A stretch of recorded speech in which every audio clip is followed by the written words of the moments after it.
Welcome. Welcome indeed. Sorry, you're hosting, so I'm going to be quiet. I was going to say we didn't sort that out before we went live. Yes, welcome everybody. You're the host.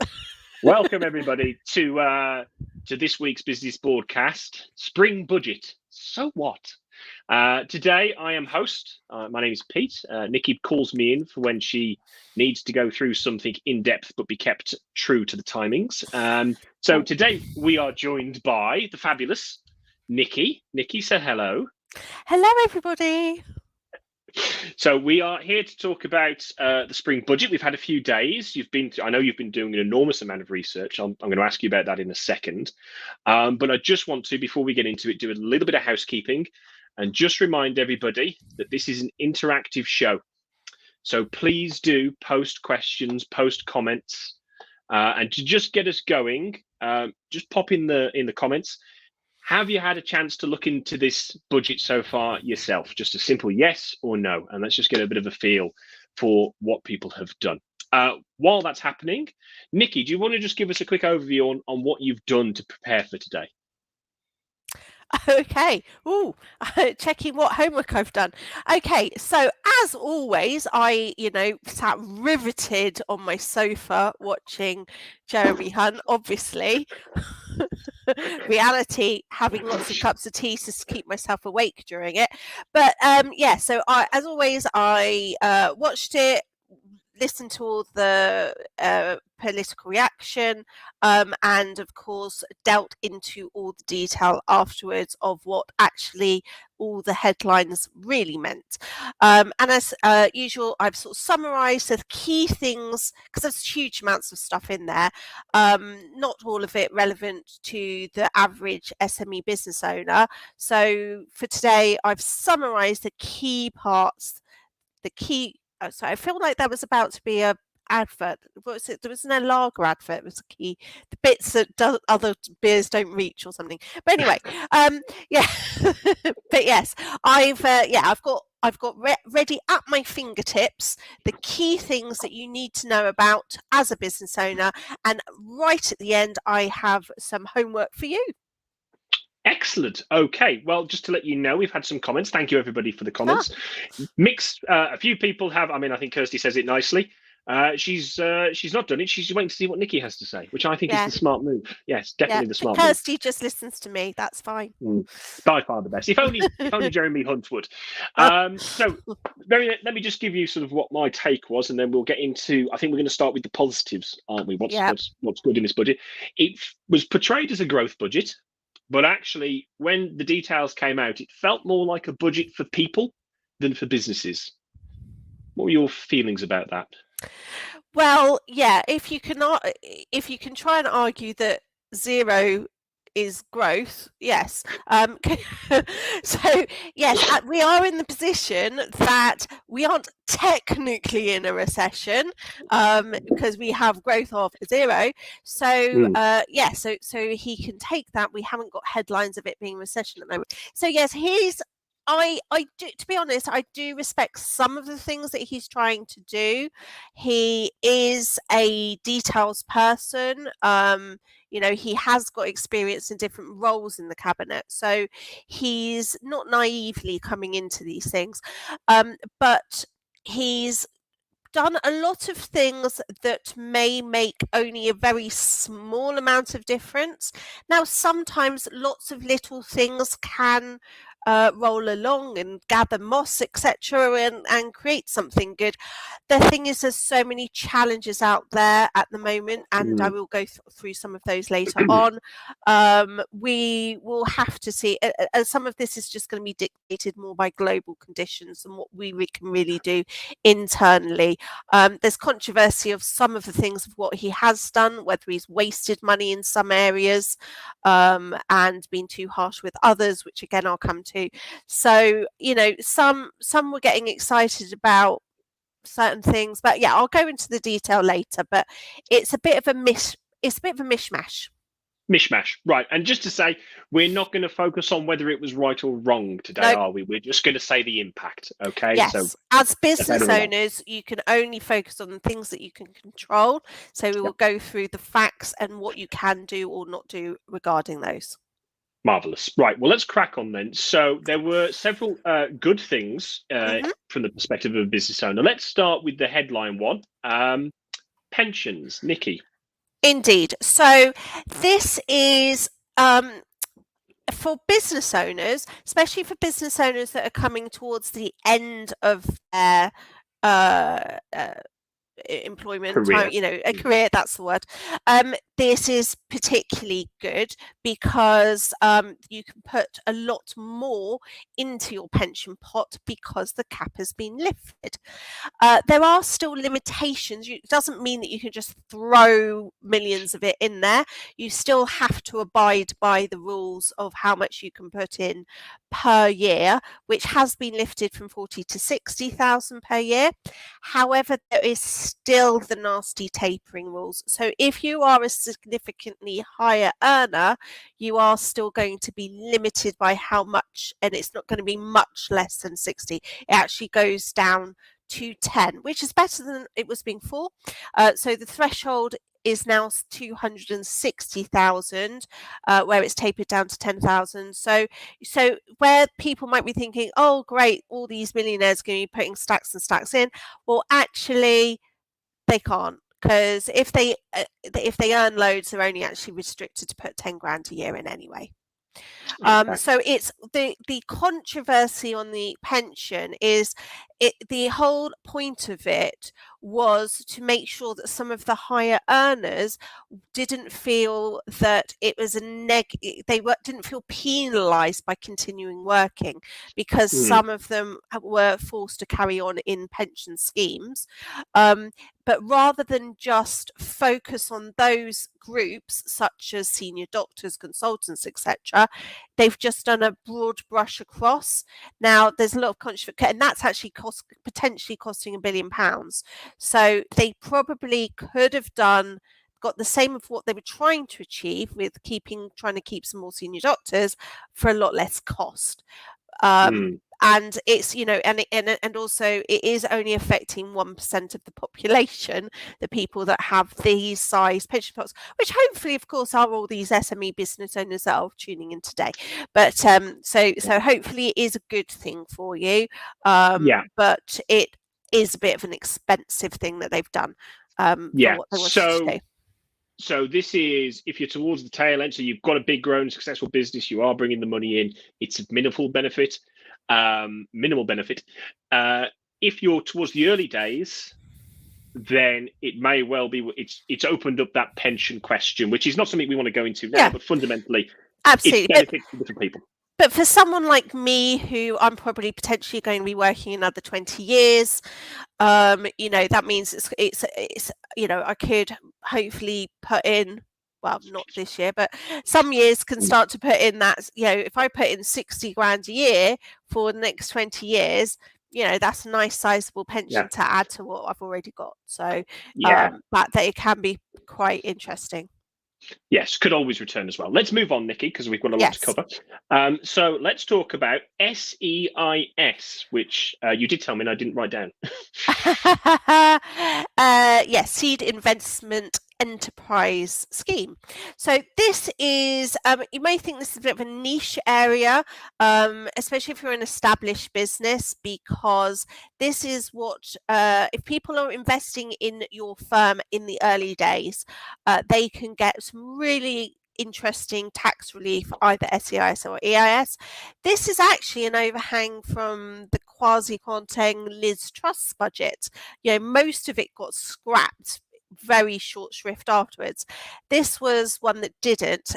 So the threshold was 150,000 that could be invested in a new firm. It's now gone up to 250,000, and that's staying.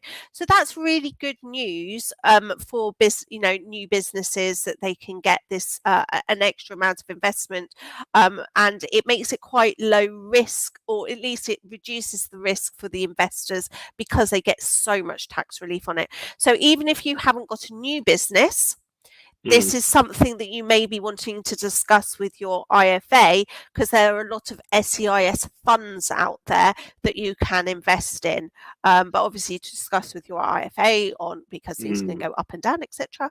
But it is a very interesting tax break that you can have. So that is a good news. That is a good news story, and it's something that I've been really wanting to keep in. And I even got my MP even did a question about this a couple months ago, and it's staying there, so it's all good. Fantastic. So for those, because obviously with succession planning, you are helping people towards the tail end exit. This is very much about people going through that kind of phase and the influx of cash. Try and not just put it all into a stock market where it will be. This is try and keep it in that bottom end this of the is for the economy, first years. That's for the first year businesses, and that's why I particularly mentioned funds, because obviously a lot of new businesses do crash and burn, which is why it's interesting to put if you do want to get some relief on this, put it into an SEIS fund rather than an individual firm, because then you will be spreading your risk over a dozen or so firms. Yeah. Just a quick question. If somebody wanted to spin off a subsidiary or take a business that was very closely related, fully owned. You've got to be. There are certain rules about that, so you need to make sure you get advice, because it really has got to be shown that it's a new thing. So there's lots of rules and stuff like that. But our tax consultants, Chris Lee and Richard Feekins, are really good experts in this area. So if it is something that you potentially thought that could be relevant to your firm, we've got people that would be delighted to chat to you about it. Wonderful. And then the last thing to talk about, which I know you said you didn't want to talk too much about, was capital allowance. So while you talk about this, just say any questions, anybody on these positives, please pop them in the comments. But Nikki, capital allowance, quick summary. Okay, so capital allowances, now at a high level, this does sound really great news, but for the average SME business owner, it's rare that the sorts of levels of annual investment allowances that have been around, it's rare that an SME business owner maximizes those allowances anyway. Essentially what they're saying is, if you are buying new plant machinery, equipment, IT equipment, etc., you're going to be able to expense it all, because those are capital items, but you're potentially going to get full tax relief. So in previous years, I mean, the ranges have fluctuated. Some years it's been 100,000, some years it's been 1 million of what you can get in annual investment allowances, where you've been able to have 100% relief. What they've basically gone is tear that up. Anything, basically anything can get those allowances. The super deductions, the 130% allowance has gone from the 31st of March, so it's this open-ended, and Mr. Hunter said that they will review what happens in this 1 year of being open-ended to see whether it will stay or not. But so the thing is, with a lot of SME firms, some if they're in something like a data center, they will really benefit from it, because they will be paying millions and year, or certainly in certain years on development and on investment in capital. In big infrastructure things. But the average SME owner is probably not going to make much difference to them. So it's a classic recession lever. Recession, quickly try and bring forward investments. This is one of the ones they it's good for larger businesses. Yes. Okay, but not for SMEs. All right. Well, let's move on from the positives. And Nikki, I know there's something you want to talk about. Do you want to just let us know what it is? So to be fair, I spent a lot less time reading on the budget this week than I would normally do, because of the bank crashes. So I spent all of last weekend looking at what's going on, checking about with our clients of who could potentially be hit by Silicon Valley and what they should be doing, etc. Then this week we've been context of what happened, just in case you haven't opened paper or or gone on the internet news for the last week. So what basically happened is it was seen that due to the interest rate increases, the bonds that the Silicon Valley Bank had invested in were effectively going to be underwater because of the interest rates. What they'd invested in was going to get less than what's interest rates costing now.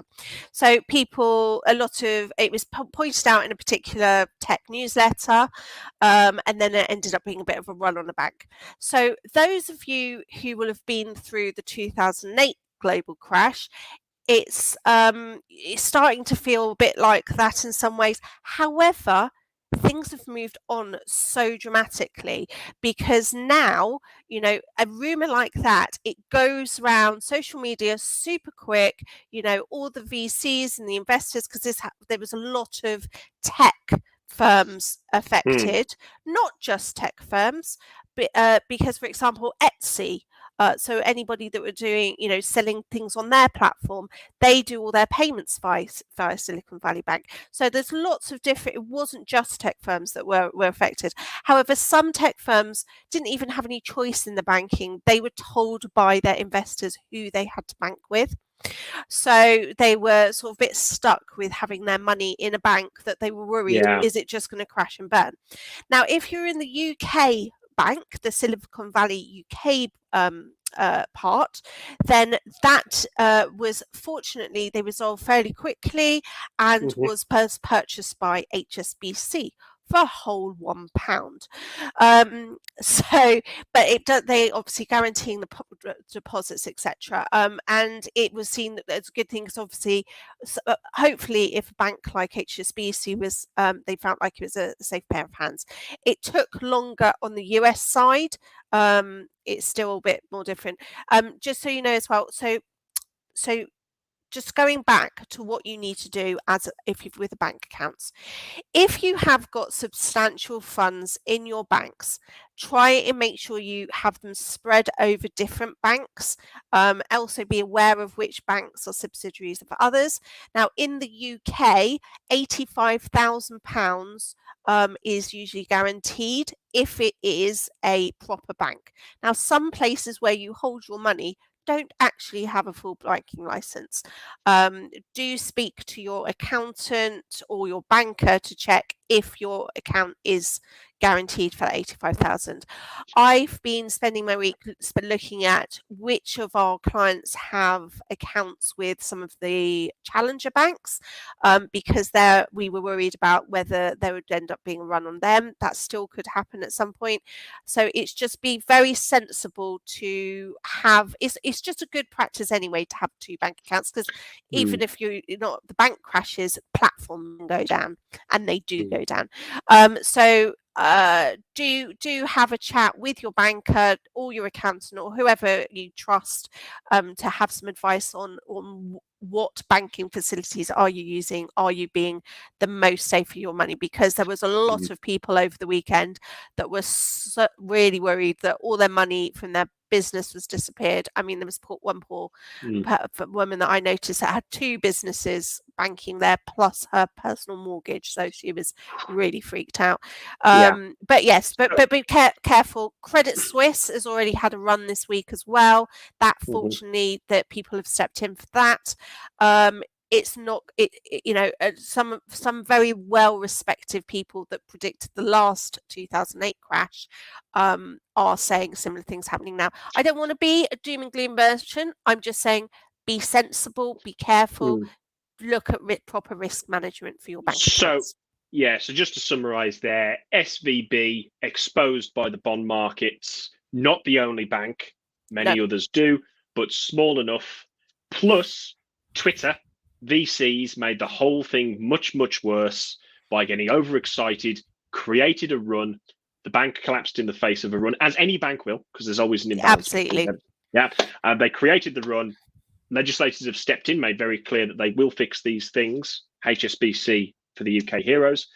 Credit Suisse does tell us other banks are exposed, but it's not like the last time where there was a liquidity crisis, the whole system was at fault. This is specific banks misjudged the bonds. Some are more exposed than others. So just make sure that you have got your banks spread out appropriately. Yeah. so that you are not caught out. Yeah, and if you do have a huge amount of funds, you're not going to want to have necessarily, 10 different bank accounts, which is absolutely fair enough.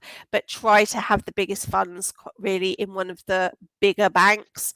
As a lot of people that I've been talking to in the banking sector, there's sort of 5 big banks in the UK. If one of those crashes, then there's no hope for any of us. So you've got to be sort of sensible with it, but do try and spread your risk.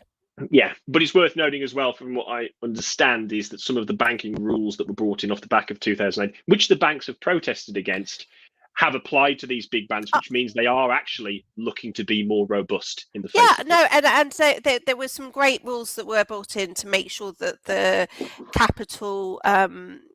the capitalization of the bank's balance sheets were a lot stronger.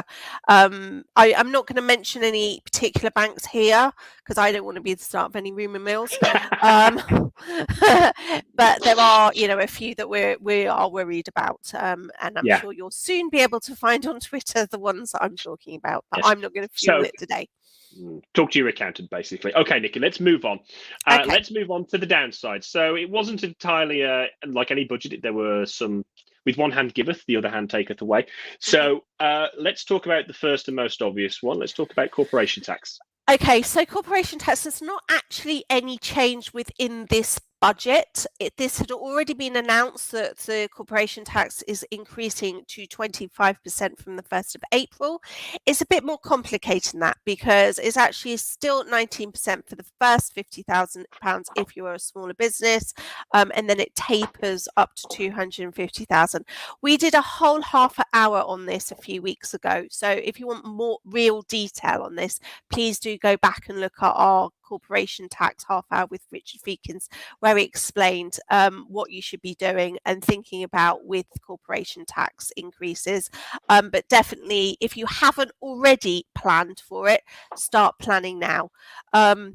Albeit, who knows how long this particular rate will stay in, because I still think it's a temporary thing, because obviously there will be it will be more of an election budget next year, so we'll see what happens next year. Okay, thank you, Nikki. Oh, let me just remove I'm that. not quite sure why we're seeing that.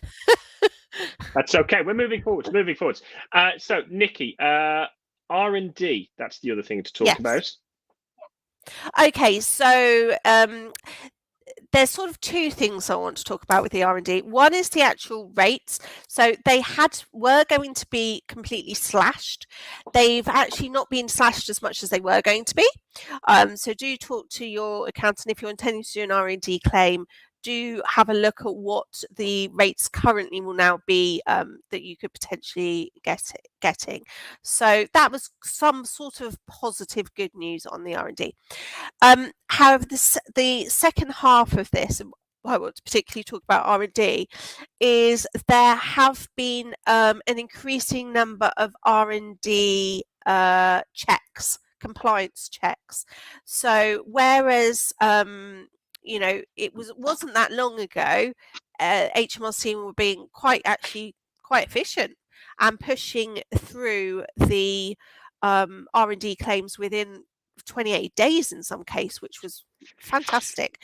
Now there are people that have submitted their claims back in September or perhaps even longer that still have not had their money. They've not had their claim back. And it's because there's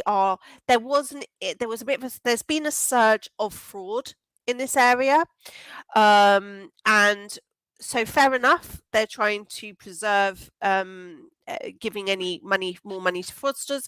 Unfortunately, of course, there's a lot of genuine claimants that have got caught up in this and are having to wait a lot longer for the R&D relief, which is a real shame, as a lot of growing businesses really do rely upon the cash flow of their R&D tax credit. So it is a shame that's happened, but just be very cautious when you're doing your cash flows. Don't assume that you're going to get your R&D relief quickly. Okay, so it's not so much that they have changed the rules per se, it's just they're Well, looking they at have your changed account. the rules, Right, but I think the even more major important impact. for you to be worried about is the fact of when are you ever going to get your actual cash from them. Okay, so again, with your accountant, make sure your cash flows are very tight, very Yeah, clear, and you're on top of them. Okay. indeed. I believe there was one more negative you want to talk about before we get on things to do. Again, any Okay. questions, please pop them in the comments.